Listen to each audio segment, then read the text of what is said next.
안녕하세요. 저는 두 아이들과 함께 지방에서 홀로 생활을 해나가고 있는 40대 초반의 돌싱녀입니다. 다른 사람들처럼 저도 남편과 시댁의 횡포에 가까운 괴롭힘으로 이혼을 하게 된 사람입니다. 사실 저에게 결혼은 환상이 아닌 현실이었어요. 다들 젊을 때는 결혼에 대한 막연한 환상이라는 게 있잖아요. 그러나 저에게는 결혼이 놀랄 만큼 현실적인 거였어요. 생활력 없는 아버지와 매번 돈을 벌기 위해 온갖 굳은 일을 다 하는 엄마를 보고 자란 제가 환상을 갖는 게 더 웃긴 일이긴 했죠. 엄마는 아버지와 이혼하고 경제적으로 더 윤택해진 사람이었습니다. 일찌감치 아버지와 이혼한 엄마는 일을 하며 돈을 모았고 저를 번듯한 회사에 취직시켜줄 만큼 저에게 다 쏟아부으셨어요. 그러다 보니 저는 돈 쓰는 게 어려웠어요. 돈 관리하는 것도 어려웠고요. 저 같은 사람은 모을 줄만 알지 쓰는 건 관리를 잘 못하겠더라고요. 그러다 보니 아예 안 쓰는 방법을 선택하죠. 아니면 무조건 싼 걸 선택하거나. 그런데 연애를 하면서 그 선이 조금씩 무너지더라고요. 살 때는 사야 했고 또 사랑하는 만큼 주고 싶은 마음도 생기고. 그러던 차에 남편을 만나 연애를 하는 도중에 남편의 생활력 있는 모습에 결혼을 결심하게 됐어요. 솔직한 말로 그것만으로도 저는 친정아버지가 보여준 지옥 같은 가난함은 보지 않을 거라는 희망이 있었거든요. 집은 둘이서 집값의 반을 나눠서 내서 샀고 남편이 공동 명의로 하자고 해서 그렇게 하기로 했어요. 그리고 저는 그런 남편의 마음 씀씀이에 고마워서 혼수를 다 해갔죠. 남편과 저는 평범한 회사원으로 일하는 맞벌이였는데 저는 일을 그만두고 싶은 마음이 요만큼도 없었거든요. 그래서 결혼 전 남편에게 그 점을 정확하게 말했고 남편은 그걸 들어주기로 했어요. 그렇게 결혼을 하고 남편과 저는 경제권을 반만 합치기로 했어요. 이것도 남편의 생각이었어요. 남편 통장은 생활비 통장으로 사용하고 대신에 그 통장의 카드는 제가 가지고 있기로 했어요. 생활비를 쓰는 건 저니까요. 제 통장에는 경조사용 통장으로 사용하기로 했어요. 양가 부모님 용돈이나 명절에 드릴 돈, 친인척들 경조사에 쓸 돈을 모으는 통장이었어요. 이 통장의 카드도 제가 가지고 있었어요. 남편보다는 제가 돈을 인출하기 편한 환경이었거든요. 남편의 생활력을 철석같이 믿고 있던 저에게 상상치도 못한 일이 벌어진 건 첫 아이를 낳고 난 후였어요. 당시 저는 출산 후 육아휴직 급여를 받으며 생활했는데 아무래도 남편의 월급이 그리 좋지 못하다 보니 생활에 한계가 생기더라고요. 그래서 결국은 첫 아이가 6개월일 때 육휴를 중단하고 일을 하러 회사로 돌아갔어요. 처음부터 젖이 잘 나오지 않아 아이는 분유를 먹는 중이었고 당시에는 친정엄마에게도 여유가 있는 상황이었기에 아이를 맡기는 것도 가능했었죠. 그렇게 4개월 정도 일을 다니고 있었는데 남편이 매번 생활비를 아끼라며 돈이 없다고 저에게 잔소리를 하더라고요. 저희는 각자 70만 원씩 생활비 통장에 넣고 있었거든요. 그리고 경조사용 통장에는 매달 각자 60씩 넣고 있었고요. 생활비 통장에 140이면 그다지 모자랄 일이 없는데 매번 모자라다고 하니 이상하더라고요. 처음에는 애가 생겨서 돈이 많이 나가는 거라고 생각하고 아무렇지 않게 여겼는데 매달 그 말을 들으니 너무 이상하더라고요. 제가 돈 쓰는 규모에 변함이 없는데 돈이 모자라니 말이죠. 저는 그렇게 꼼꼼하게 기록하거나 확인하는 스타일은 아니에요. 솔직히 저는 최소한 쓸 만큼만 통장에 넣어놓고 쓰는 타입이고 카드는 잔액 확인이 편하니 월말에만 확인을 했거든요. 그런 저에게 매번 돈이 없다는 남편에게 이상하다는 마음이 들어 가계부를 작성하게 됐어요. 없는 시간 쪼개서 작성하는 것도 힘든 일이었는데 이상하게도 진짜로 매달 4, 50만 원 정도가 비더라고요. 제 계산으로는 한 달에 8, 90밖에 쓰지 않았는데 도대체 남은 돈들은 어디로 갔을까 싶더라고요. 그래서 혹시나 하는 마음에 남편이 대충 집에 던져두었던 통장을 들고 은행으로 갔죠. 그리고는 통장 정리를 했는데 매주 월요일에 10만 원씩 똑같은 계좌로 돈이 빠지고 있더라고요. 그러니 한 달에 4, 50만 원이 계속 비었던 거예요. 근데 계좌번호가 익숙해서 보니 저희 시모의 계좌더라고요. 그 순간 슬슬 열이 받기 시작하더라고요. 용돈이라면 매달 경조사용 통장으로 제가 직접 40만 원씩 드리고 있었거든요. 그런데 저 몰래 남편이 시모에게 돈을 주고 있다는 걸 알고 나니 완전 배신감이 팍 들더라고요.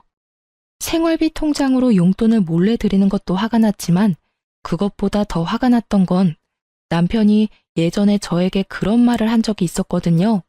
친정에 애 맡기고 돈 주는 거 너무 아깝다고요.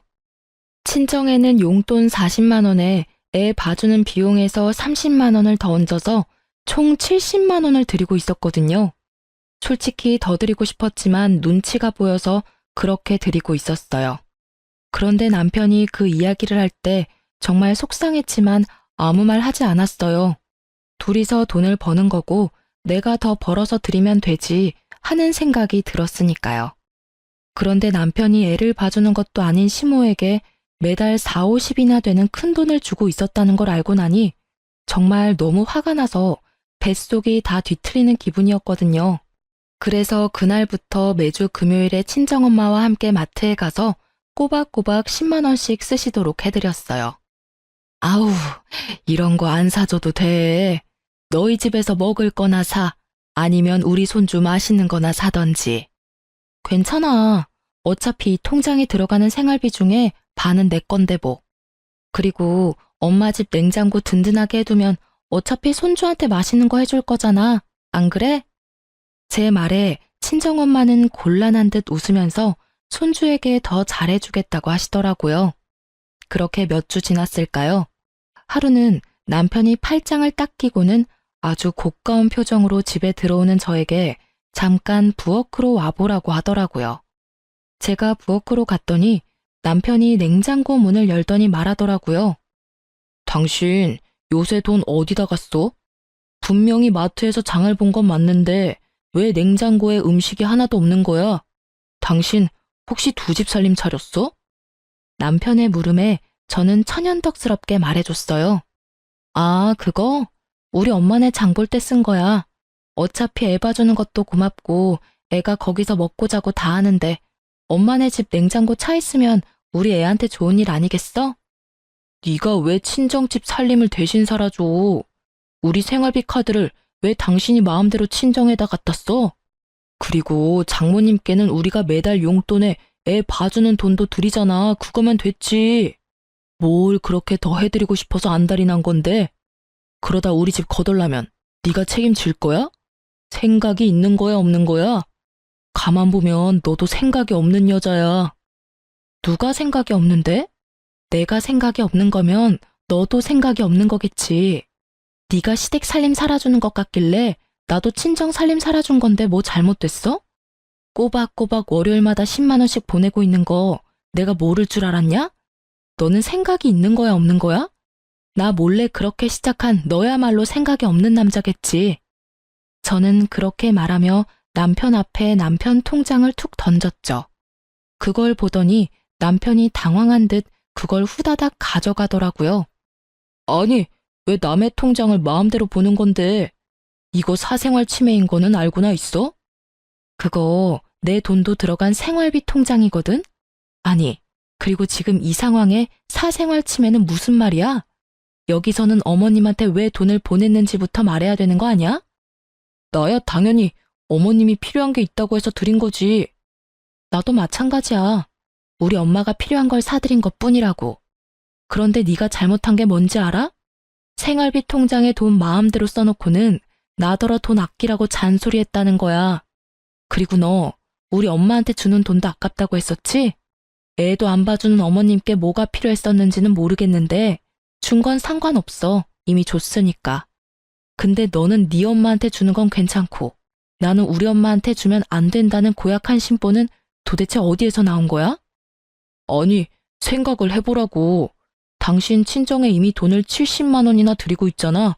그 돈이면 충분하지. 그 이상으로 또 뭘 사드릴 게 있다는 거냐고. 그래? 그럼 자, 네가 한번 봐. 우리 엄마가 마트에서 뭘 샀나? 저는 친정엄마와 함께 마트에 가서 산 영수증 내역을 보여줬어요. 각종 식재료와 영유아를 위한 간식, 그리고 아이를 키우는데 필요한 잡화들이었어요. 특히 식재료는 다짐 육이나 새우살가리, 이유식을 시작하는 우리 아이를 위한 물건들 뿐이었어요. 뭘 샀는지 이제 눈에 보여? 우리 엄마는 그 돈도 아깝다고 손주한테 해줄 것들만 다 골라서 샀어. 근데 네가 어머니께 드린 돈으로 어머니는 뭘 샀을까? 모르긴 몰라도 우리 집이나 아이에게 도움되는 건 아니었나 보네. 우리 엄마는 애를 봐주니 돈을 받아가는 건데 당신 엄마는 애도 안 봐주는데 무슨 돈을 그렇게 많이 받아가? 왜? 애 보는 건 노동이 아닌 것 같아? 처갓집에 돈 주는 건 뭐든 다 아까워? 아니, 엄마가 요새 힘들어서 돈 좀 붙여달라고 해서 드린 거야. 그거 하나가 이렇게 너한테 잔소리 들을 일이야? 아니, 그리고 시댁에 좀 더 드릴 수도 있는 거지. 왜 이렇게 사람이 못돼 처먹었어? 너야말로 심보 고약한 거 알아? 그래, 네 엄마한테 네가 돈 주는 거 상관없어. 근데 그런 건 생활비 통장이 아니라 네 개인 돈으로 줬어야지. 최소한 네가 나한테 말을 한마디라도 했거나 네가 펑크낸 통장을 나한테 책임지라며 잔소리만 하지 않았어도 내가 이렇게 고약해지지는 않았겠지. 그리고 내가 고약한 거면 너는 적반하장인 거지. 화는 내가 내야 하는데 네가 왜 화를 내? 어이가 없어서 진짜. 결국 소리 한 번 지르지 않던 제가 소리를 꽥 지르고 나서야 남편의 변명과도 같은 자기 합리화는 사그라들었습니다. 지가 당할 재간이 없겠죠. 계속 논점을 흐리려고 했지만 결국 저를 속이고 시모에게 돈을 계속 준 건 사실이잖아요. 결국 그 뒤로 생활비 통장에서는 돈이 따로 나가지는 않더라고요. 저는 남편이 개인적으로 시모에게 돈을 좀 더 드리고 있나 보다 싶었는데 그건 또 아니었더라고요. 다음 주 월요일에 저한테 시모가 전화가 왔거든요. 예, 너 용돈을 이렇게 갑자기 줄이면 어떡하니? 네? 제가요? 저는 매달 꼬박꼬박 40만 원씩 드리고 있는데요. 아니, 그거 말고 매주 10만 원씩 주던 거 그거 왜 안 주는 거야? 네가 아들한테 뭐라고 한 거 맞지? 어머님, 그건 줄인 게 아니라 원래대로 돌아간 거예요. 뭘 원래대로 돌아간 거야? 아니, 너 친정에는 70만 원씩 준다더니 왜 나한테는 그것만 줘? 너 나 차별하니? 시자 달린 건 다 꼴도 보기 싫고 그래? 어머님, 친정어머니는 애를 봐주고 계셔서 드리고 있는 거고요. 만약 어머님이 애 봐주실 마음이 있으시면 그 돈 더 드릴게요. 야, 이 막대 먹은 년아. 어디서 사람을 엿먹이려고. 애를 보는 건 너희 엄마가 한가하니까 보는 게 당연한 거지. 나처럼 바쁜 사람이 애를 어떻게 봐? 그리고 늙은 시모한테 맡겨서 너는 마음이 좋냐? 잠시만요. 남편 바꿔드릴 테니 남편하고 이야기하세요. 저한테 말씀하셔도 제가 해드릴 수 있는 건 없거든요. 저는 험해지는 시모 말에 질려서 남편에게 전화기를 넘겼어요. 그래, 아들아. 아니, 매주 주던 돈을 끊으면 나는 생활을 어떻게 하니, 응? 여기저기 쓸 때도 많고 갈 때도 많은데 이렇게 갑자기 끊는 법이 어딨어? 어머니, 죄송해요. 저희가 많이 쪼들려서 드릴 돈이 많이 없어요. 이해하시고. 야, 너까지 이럴 거야? 내가 널 어떻게 키웠는데 네가 나한테 이런 대접을 해? 내가 분명히 너희 처갓집에 들어가는 것보다 더 달라고 말했잖아. 욕심 좀 그만 부리세요, 어머니. 돈이 없는데 그럼 빚내서라도 드려요? 아들 빚쟁이 만들고 싶으신 거냐고요. 사정이 그렇게 됐으니까 어머니가 이해하고 좀 넘어가시라고요. 결국 남편의 큰 소리에 시모가 깜짝 놀랐는지 더 이상 돈을 내달라고는 하지 않더라고요. 그리고 그 이후로 생활비 통장은 매달 영수증으로 지출을 확인하게 됐죠. 이때의 일로 모든 게 다 잘 된 거라고 생각했는데 시모와 남편의 대환장 파티는 이때가 시작이었더라고요. 그 후로 거의 1년이 다 지났을 무렵인데 친정엄마가 손가락 골절로 입원하게 됐었죠. 입원은 최소 기간만 가능했고 집에는 봐줄 사람이 없어서 엄마가 제게 연락을 했더라고요. 예, 퇴원하라는데 팔이 아직 마음대로 되지는 않어. 우리 집에 잠깐만이라도 와서 도와주면 안 될까? 재활 시작하면 서서히 돌아온다는데 나이가 있어서 금방 좋아지지는 않는 데서 반찬만 좀 해주면 다른 건 엄마가 다 할 수 있는데. 저는 엄마의 상황이 딱해서 남편에게 살짝 물어봤죠. 우리 엄마 손가락 골절로 힘든데 우리 집에서 당분간만 보살펴드려도 될까? 집에는 아무도 없고 오래된 집이라 이것저것 집안일도 힘들고 길어봐야 3, 4개월인데 그 전에 좋아지면 금방 돌아가실 수도 있거든. 뭐? 왜 우리 집에 장모님을 모셔? 절대 안 돼. 솔직히 나 모르는 사람 집에 와 있는 거 진짜 신경 쓰이거든? 일하는 것도 힘든데 집에 와서까지 마음 써야 돼? 정 필요하면 간병인을 구하면 되잖아. 남편의 그 말에 엄청 서운했어요. 게다가 모르는 사람이라니 어떻게 장모가 모르는 사람이 될 수 있나요? 그렇지만 지친 남편의 마음도 이해하기로 하고 간병인을 구했어요. 그런데 생각보다 간병인 비용이 많이 나오더라고요. 어머니가 실비보험이 없어서 모든 수술비와 입원비를 그대로 내야 해서 돈이 많이 쪼들렸어요. 그 상황에 간병인을 쓰니 생돈이 거저 깨지더라고요. 그때는 집 안팎으로 일이 많아 돈이 많이 깨졌던 시기라 제가 개인적으로 모아놓은 목돈도 많이 없었거든요. 그래서 남편에게 부탁했거든요. 미안한데 우리 엄마 병원비랑 간병비가 생각보다 많이 나올 것 같은데 돈 좀 빌려주면 안 될까? 나도 돈 없는데. 그리고 그걸 왜 내가 내야 해? 당신 엄마니까 당신이 알아서 해야지. 어디 우리 엄마 아프다고 내가 당신한테 돈 달라고 한 적 있어? 아니, 빌려달라는 거고 곧 갚을 거라는데 왜 이렇게 정색이야? 싫으면 됐어. 진짜 뭐 이런 놈하고 결혼을 했는지. 생활력 있는 남잔 줄 알았는데 그게 아니라 지 실속만 차리는 놈이었네. 내가 바보 멍청이지. 아휴. 제 말에도 남편은 아랑곳하지 않더라고요. 솔직히 이때 이미 남편에 대한 정이 뚝 떨어졌어요. 그래도 뱃속에 있는 둘째 생각하며 버티자 싶었거든요. 아빠 없는 애 만들고 싶지 않았으니까요. 그래도 이혼에 대해서는 꾸준하게 생각하고 있긴 했어요. 볼 때마다 짜증이 났으니까요. 그런데 이 와중에 추석 때가 다 돼서 시부가 돌아가셨어요. 상을 치르고 뭐다 좋았는데 갑자기 그 이후로 시모가 계속 합가를 요구하더라고요. 처음에는 은근한 말투였어요. 여기 경치가 참 좋다. 이런 데서 살면 얼마나 좋겠냐. 뭐 이런 말들요. 그런데 시간이 좀 지나니 아주 직설적으로 말하더라고요. 죽을 때는 아들 곁에서 죽고 싶다고요.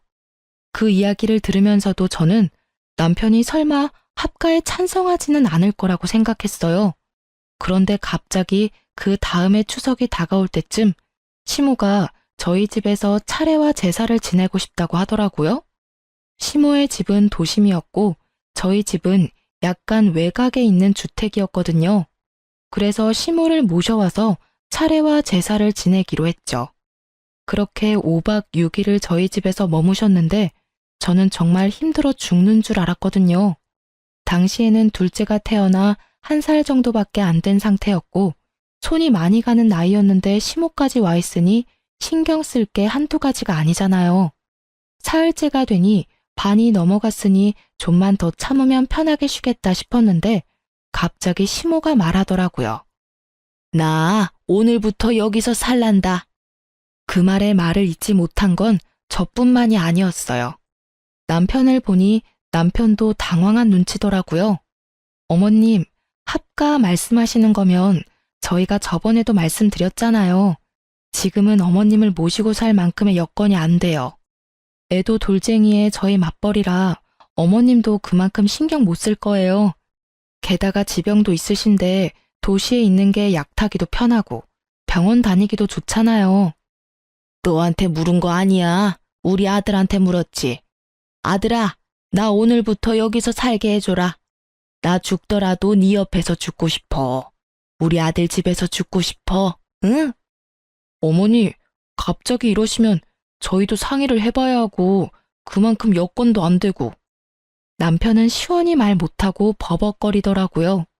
그런데 시모가 갑자기 통장과 도장을 떡 내놓더라고요.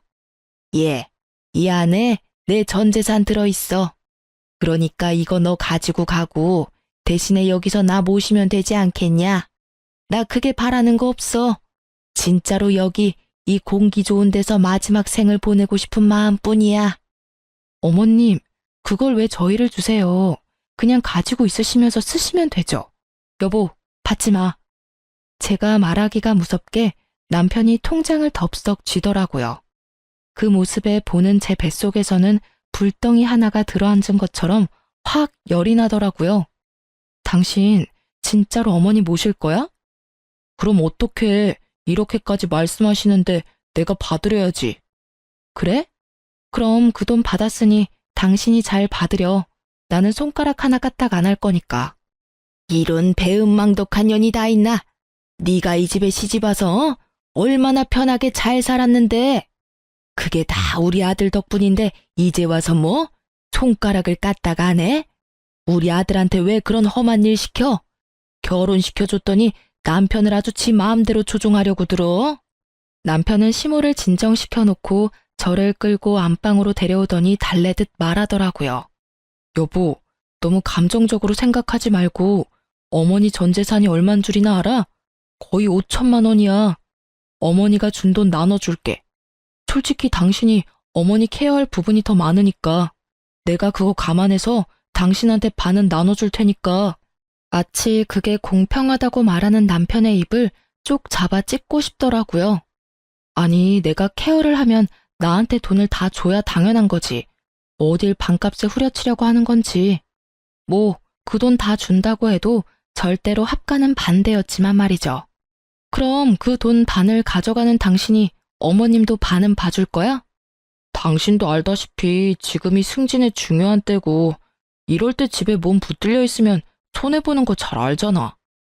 못하겠다는 말을 이리도 요란스럽게 둘러서 말하다니 저는 남편을 쏘아봤죠.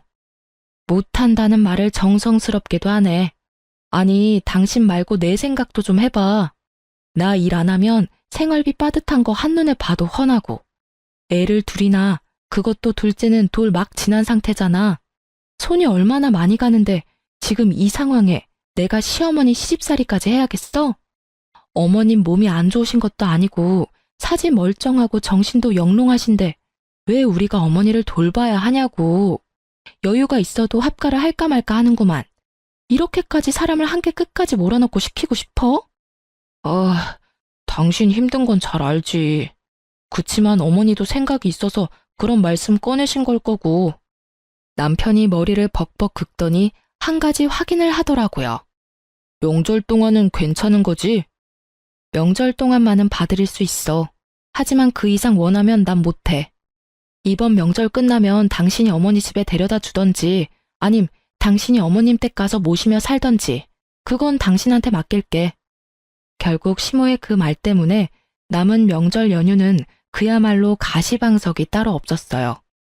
시모는 시모대로 빈정이 상했는지 밥을 차려도 네가 해준 밥은 안 먹겠다며 생떼 부리고 작은 방에 주무시라고 이불 펴고 불 넣어드렸더니 다 필요 없고 아들이랑 같이 자겠다며 저를 아예 안방에서 내치시고는 안방에 자리하고 누우시더라고요.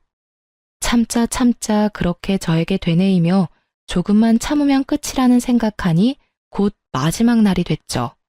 그런데 말이죠. 그 명절 마지막 날 갑자기 시모가 중내사내하며 온몸이 아프다고 난리를 치며 119를 부르시더라고요.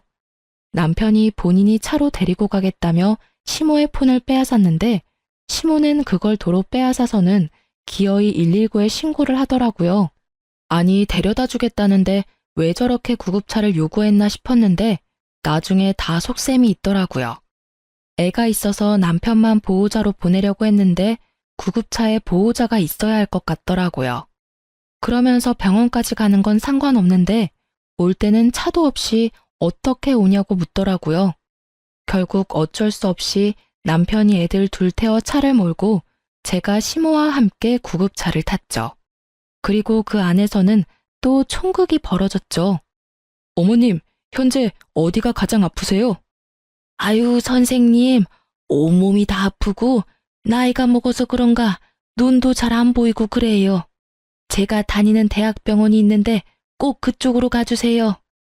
구급차에서 지정해서 병원으로 가시는 건 좀 힘듭니다. 아픈 곳을 정확히 말씀해 주시면 저희가 그에 맞는 병원으로 이송해 드릴 테니. 아유, 그러지 말고 제가 가는 병원으로 좀 가주세요. 거기가 어디냐면. 어머님, 바쁘신 분들 힘들게 하지 마시고 아픈 곳이 어딘지 말씀해 주세요. 넌 가만히 있어, 이 못된 년아. 네가 하는 말 나는 절대로 안 들을 거야. 네가 뭔데 우리 아들 집에 못 있게 해? 나는 절대로 너 못 믿어. 네가 하는 말 하나부터 열까지 다 안 들어. 너 같은 걸 며느리라고 생각한 적 한 번도 없으니 당장 이혼해. 결국 시모는 가는 내내 저를 욕할 뿐 끝까지 아픈 곳이 어딘지 말해주지 않았습니다. 결국 그 귀한 구급차는 어머님이 다니던 병원에 어머님과 저를 내려다 주었죠. 뒤이어온 남편은 뒷좌석에 잠자는 아이들과 함께 있었고 저는 보호자로 시모의 검사에 동행했어요. 그런데 결국 마지막에 모든 검사가 끝나고 의사 선생님이 어이없다는 듯이 말하더라고요. 어머님 연세 이 정도면 굉장히 정정하신 겁니다. 전식 때문에 배가 안 좋긴 하지만 그 정도로 심각한 상태도 아니고요. 검사상으로는 나쁜 곳이 한 군데도 없는데요.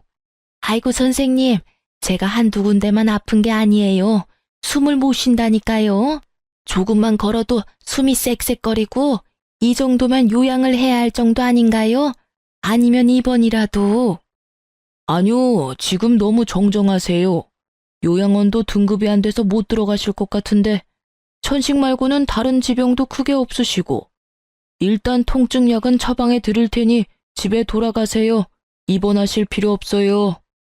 결국 나가지 않고 입원과 요양을 요한다는 이야기를 듣고 싶었던 시모는 뒤에서 기다리는 환자들 때문에 간호사와 저에게 끌려 나올 수밖에 없었죠. 정말 어찌나 부끄럽던지 결국은 너무 화가 나고 어이가 없어진 저는 수납을 위해 시모를 대기석에 앉혀두고 남편에게 돌아왔어요. 어떻게 됐어? 어머니 어디가 많이 안 좋아? 의사 선생님 말로는 너무 건강하시다는데? 당신이 봐야 했어.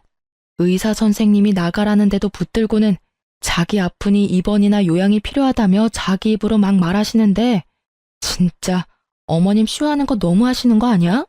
어떻게 아프지도 않으면서 병원까지 와서 이러실 수가 있어. 구급차 안에서도 나한테 막말을 하시는데 진짜 너무 힘들다 힘들어. 야, 너는 무슨 말을 그딴 식으로밖에 못해.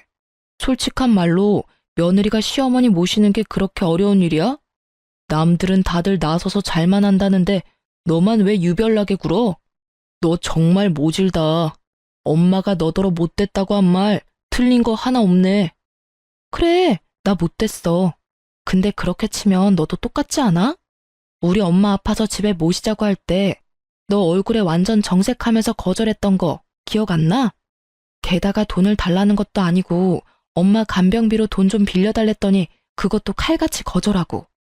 너는 내가 천치 바보인 줄 알지? 그런 거는 애저녁에 까먹고 아무 생각 없이 해실거리는 년처럼 보이지?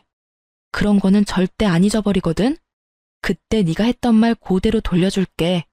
모시기 싫으니까 간병인 써. 얼마 안 하잖아.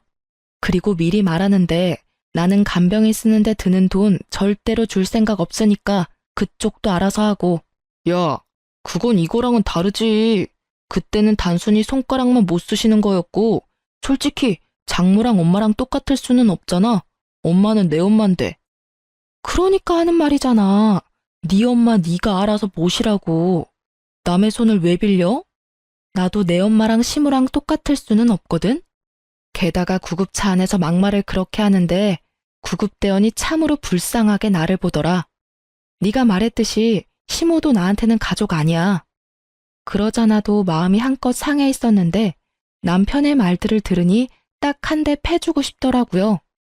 합가하고 싶으면 해. 대신 이혼 서류 작성하면 돼. 쉽지? 막 나가는 거냐? 좋아, 이혼해. 누가 무서워? 솔직히 네가 어딜 가서 나 같은 남자를 만나? 나니까 네가 하는 말 다 들어줬던 거지. 나가서 고생해봐야 정신을 차린다니까? 그래, 알았어.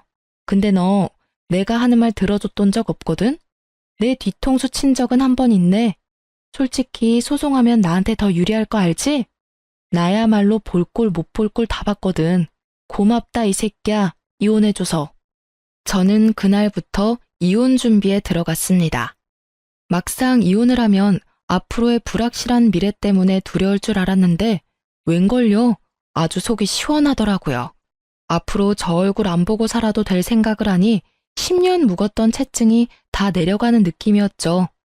이혼 전문 변호사를 만나서 법적으로 가져올 수 있는 건 최대한 끌어오자는 느낌으로 소송에 임했어요.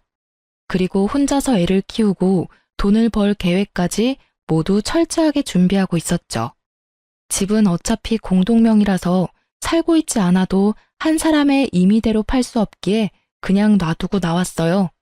친정에서 아이와 머물고 있었죠. 그리고 생각보다 빠르게 이혼 확정 판결이 떨어졌어요. 재산 분할도 변호사님이 예상한 대로였고 양육권과 친권도 제가 가져올 수 있게 됐어요. 또 이혼 위자료도 조금이지만 받게 됐죠.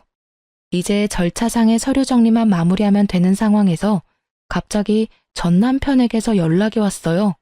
병원 주소를 보내더니 당장 이곳으로 와달라고 하더라고요.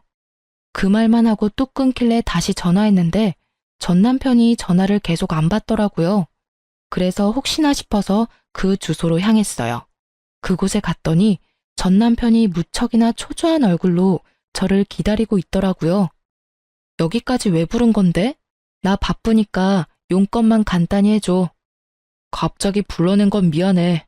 우리 엄마가 갑자기 쓰러져서 지금 입원해 계시거든. 아직 우리 이혼 서류 마무리 안 됐는데 당신이 아직까지는 며느리잖아. 그래서 당신이 당분간 간병을 좀 해줬으면 싶은데. 어머님처럼 지병이 있는 사람은 도시에 있는 게 낫다고 내가 말했잖아.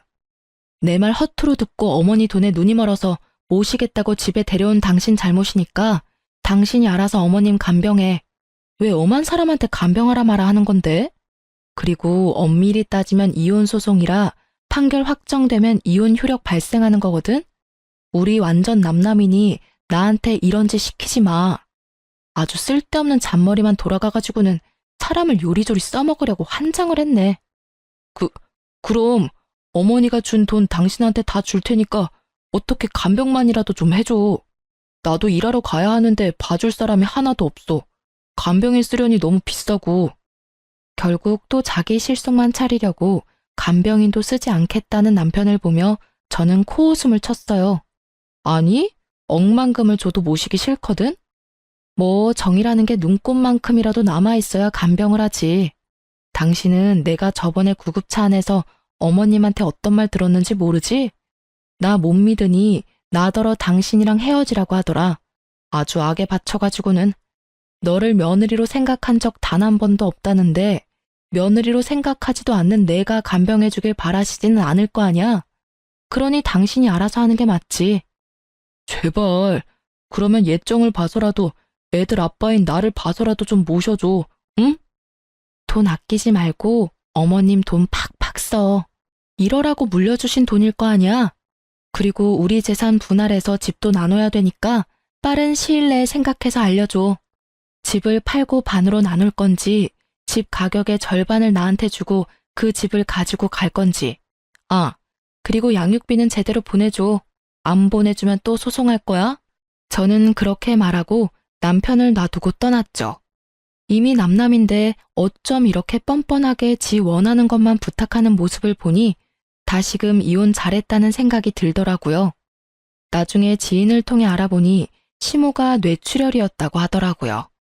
결국 외곽에서 병원까지 시간이 걸렸던 바람에 편마비로 오랫동안 치료를 받아야 한다고 하더라고요. 차라리 남편이 시모와 함께 시모집에 있었다면 더 빨리 도착해서 예후가 좋았을 텐데 말이죠. 아들 집이 뭐 그리 중요하다고 굳이 거기 있겠다고 고집을 부려선 이런 상황을 만들었는지 원. 전 남편의 연락은 그때 이후로 없었어요. 그런데 2년 정도 지났을까? 전 남편이 양육비를 안 보냈더라고요. 일단 연락을 남겼는데 도통 통화가 안 되더라고요. 그래서 전 남편 회사에 직접 전화해서 물었더니 저녁에 다른 일 하나 더 뛴다고 바쁘다고 했다는 모양이에요.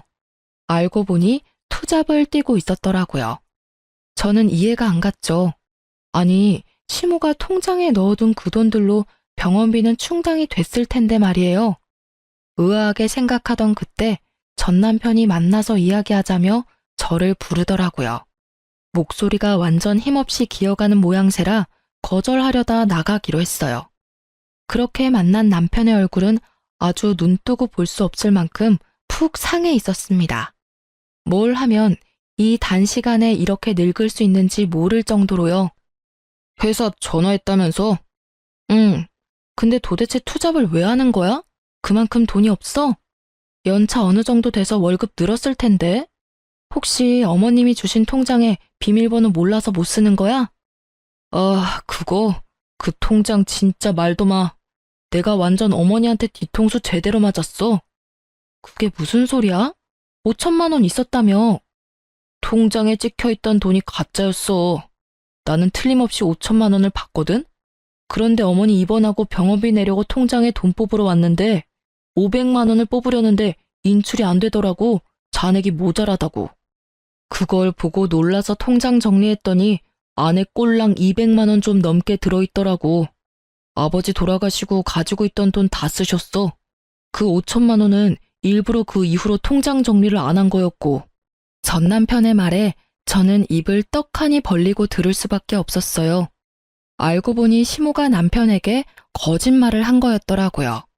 합가를 하고 싶었는데 며느리는 합가에 결사반대고 아들놈도 지한테 이득이 되지 않으면 얄짤없을 거라는 걸 알고는 일부러 5천만 원의 통장 정리하고 그 뒤로 정리를 하지 않은 거였더라고요. 돈 없으면 자기 아들이 안 받아줄 걸 예상을 한 거죠. 어머님은 무슨 배짱으로 그렇게 하신 거래?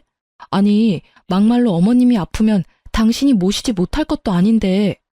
합가하고 나면 어차피 자기를 버리지도 못할 거니 그냥 그대로 눌러 살 작정이었다고 하더라고. 머리털 나고 이렇게 사기당해본 게 처음이라. 아들 성격 잘 알고 있으셨네? 어차피 당신 그 돈 없으면 합가 안 할 생각이었잖아. 안 그래? 그 돈에 눈이 멀어서 합가했으면 진짜 당신 나한테 욕 오지게 얻어먹고 탈탈 털렸을 텐데. 그 꼴 안 봐서 다행이긴 하다, 내 입장에서는. 그랬겠지. 아, 그때 당신이 하는 말을 들었어야 했는데 그 5천만 원이 그때는 왜 그렇게 아까웠는지 몰라. 결국은 봐. 늘어나는 병원비에 양육비가 감당이 안 돼서 저녁에 대리나 뛰고 있고 편안한 집도 사라지고 따뜻한 밥도 이제는 없어. 저기, 나 정말로 반성 많이 했거든. 이런 이야기 꺼내는 것도 미안하긴 한데 나랑 재결합할 생각은 없어? 나는 당신한테 정말로 미안함을 많이 느끼고 있어. 우리 애들도 보고 싶고. 전 남편은 아주 애처로운 표정으로 제 손을 붙잡고는 아주 슬픈 얼굴을 하더라고요. 저는 제 손을 잡은 전 남편의 손을 매몰차게 뿌리쳤어요. 사람 고쳐 쓰는 거 아니라는 옛말 하나 틀린 거 없네. 나는 당신이 변했다고 다시 믿는 것 자체가 어려운 사람이야. 당신이 지금 나한테 미안해서 재결합하자는 거 아니잖아. 딱 봐도 당신 상황이 힘드니 재결합하자고 하는 게 너무 눈에 보이거든. 내가 시어머니 간병해주고 재정적으로 도움이 됐으면 하는 거 맞지? 내가 친절하게 말해줄게. 헛된 기대 그만하고 양육비나 제대로 보내. 그 말 하려고 당신 부름에 응한 거거든.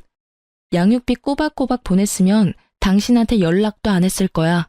저의 확고한 말에 전 남편의 얼굴에 가득하던 슬픔은 온데간데 없이 사라지고 완전 짜증나는 얼굴만 얼굴에 가득하더라고요. 그딴 말 할 거면 꺼져. 사람 힘들다는데 뭐? 양육비나 내놓으라고? 내가 너한테 부탁한 것부터가 잘못이지. 사람이 이 정도로 저자세로 나가면 적어도 생각하는 척이라도 해야 할 거 아니야. 그러게 왜 번지수를 잘못 짚어서 이런 불편한 상태를 만들어. 그러고 보면 당신은 참 안 변하는 것 같아. 여전히 자기 실속 잘 챙기고 있고 뭐 그것 때문에 피도 많이 받는데 여전히 모르고 있고. 결국 남편은 저를 놔두고 홀라당 가버렸어요. 커피값도 계산 안 하고요. 마지막까지 정말 재수없는 놈이었어요. 제가 어쩌다 저런 남자와 결혼을 했는지. 저 남자가 제 인생에서 도움이 된 거라고는 엄마 생각 지긋한 두 아들뿐이네요. 전 남편과 헤어지기 전 많은 준비를 했지만 역시나 이혼 후에는 힘든 시간의 연속이었어요. 그렇지만 그 와중에도 저는 점점 담금질 당하고 더 강해졌다는 생각을 하곤 해요. 아이들은 가끔씩 아버지에 대해 궁금해하긴 했지만 자신들을 만나러 오지 않은 아버지에 대해 점점 관심을 끊게 되더라고요. 사랑의 반대말은 무관심이라고 했던가요? 아이들에게 남편은 그렇게 없는 존재가 되어가고 있어요. 솔직히 아이들의 그런 모습에 안쓰럽고 슬프기도 하지만 아버지와 아들의 관계가 제가 강제할 수는 없는 노릇이잖아요. 그 정도로 당했으면 본인이 실속을 차리느라 가장 중요한 인간관계에 소홀해지고 있다는 걸 조금이라도 깨달았을 때도 됐을 텐데.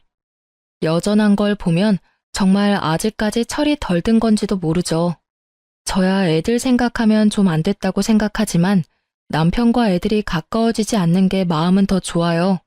아이들을 전 남편의 그런 행동에 물들이고 싶지는 않거든요. 글을 쓰면서도 그때의 생각이 새록새록 떠올라 조금은 답답하고 화가 나기도 했지만 이렇게 제 꽁꽁 숨겨두었던 제 이혼 이야기를 꺼내고 나니 마치 임금님 귀는 당나귀 귀라는 동화책처럼 마음 한구석이 무척이나 후련한 생각이 들어요. 이래서 너무 한쪽으로만 생각이 치우치면 안 되는 것 같아요. 저도 아버지 같은 사람 피하려다가 도리어 더 이상한 남자를 만나고 말았으니까요. 뭐든 적당한 게 최고라는 말을 요즘에서야 서서히 이해해가고 있어요. 좀 더 일찍 알았다면 제게도 이런 일은 없었을지도 모르죠. 하지만 지금은 꽤 잘 살고 있어요. 애들도 학교 들어가니 손 많이 가지도 않고 미안하게도 일찍 철이 들어버렸지만 엄마가 힘들다는 걸 잘 알고 있는 두 아들 덕분에 서로 도와가며 잘 지내고 있거든요. 고부 갈등으로 고생하는 전국의 며느리들 힘내시고 글 읽어주셔서 무척 감사합니다.